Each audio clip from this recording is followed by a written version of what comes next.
para qué hablar cuando habla el dinero. Más calidad van subiendo los ceros. En el barrio quemando caramelo. ¿Qué tal? Sean bienvenidos a Hola, Damián. Pero antes de vos... No, está bien. Estoy bien. una nueva Cargado. edición Vamos. de Historias Innecesarias. ¿Cómo les va? Hoy vamos a hablar de un caso que muchos suelen confundir con el caso de María Marta García Belsunce, caso que también expliqué en otro video, pero lo único que tienen en común es que los medios dijeron cualquier cosa y que la investigación fue un desastre. Un caso que me costó muchísimo hacer porque cada diario decía algo diferente, pero porque la investigación fue sencillamente un desastre y se contradecía todo el tiempo. Hoy el caso de Nora Dalmaso.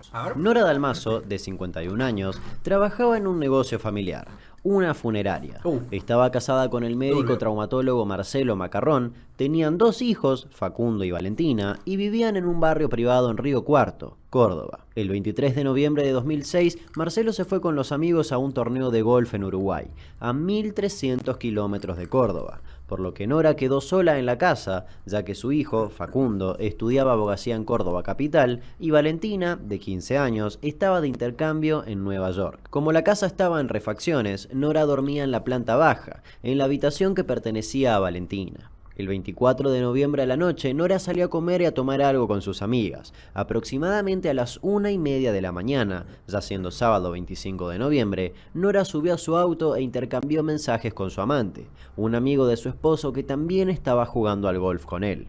Ella llegó a su casa y hasta el domingo 26 de noviembre nadie tuvo noticias de ella.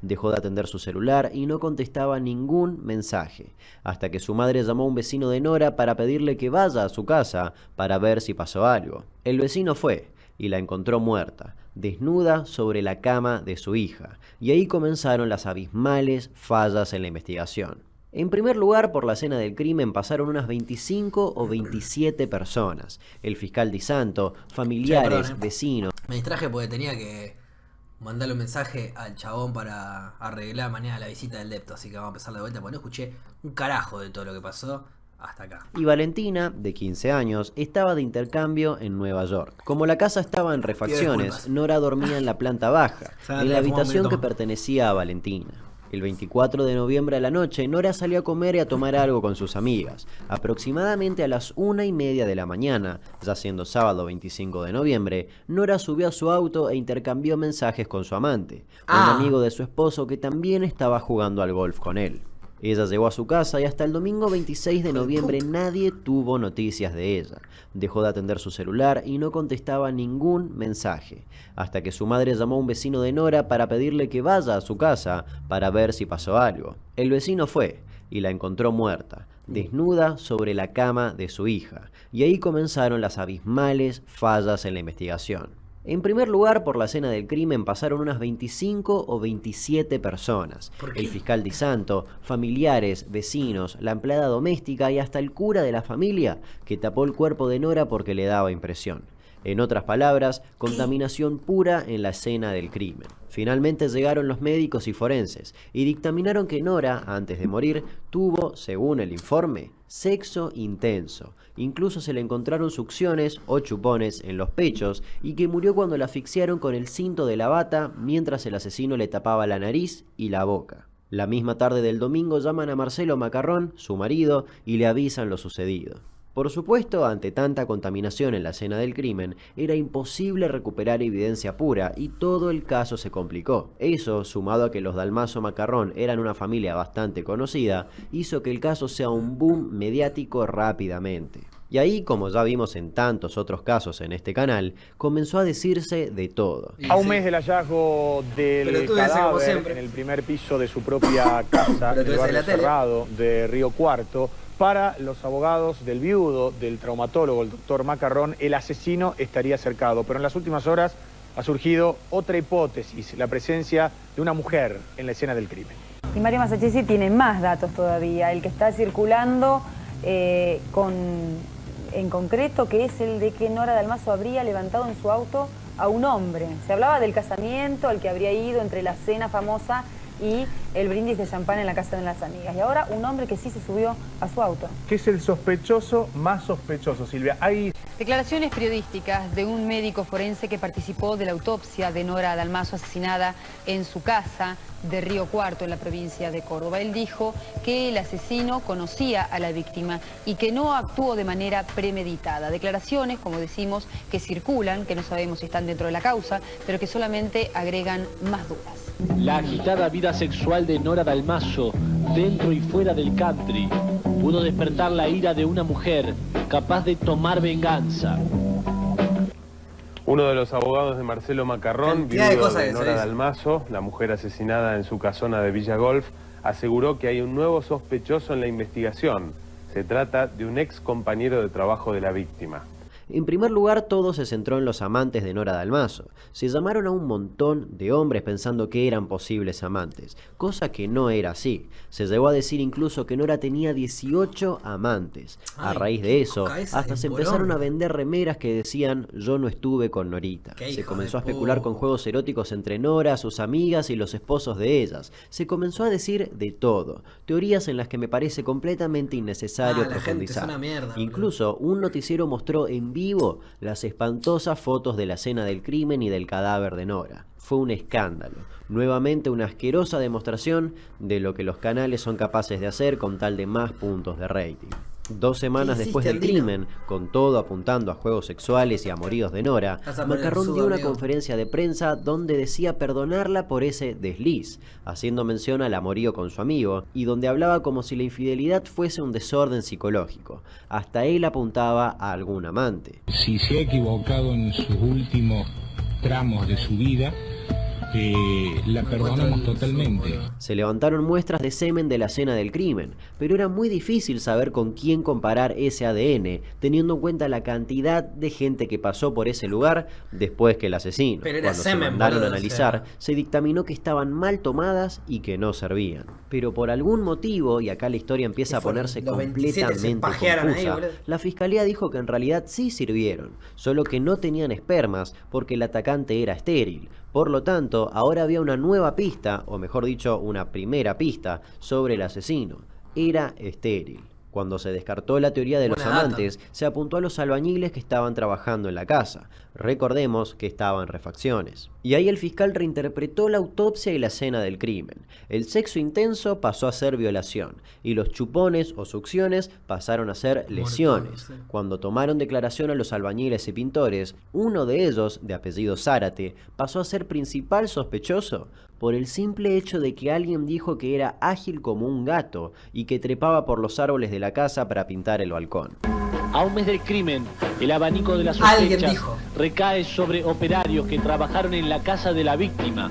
Todo cuadraba para los fiscales. El chabón sabe trepar árboles, debe haber violado y matado a una señora. Las escaleras y violó a Nora. ¿Pruebas en su contra? Ninguna. Incluso Zárate no era estéril. Su mujer estaba a punto de tener un hijo. Como acusado del crimen de Nora Dalmaso, sumó un eslabón más en una investigación compuesta por una larga cadena de contradicciones y escasas certezas.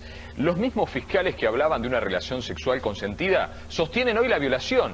La familia, que hasta hace horas buscaba un asesino estéril, ahora acusa al obrero, que será papá en muy poco tiempo. Soy inocente. A todos le he dicho lo mismo y que me hagan prueba, ADN y... Soy inocente. ¿Qué hiciste esa noche? Llegué a mi casa a 1:30 y me acosté a dormir.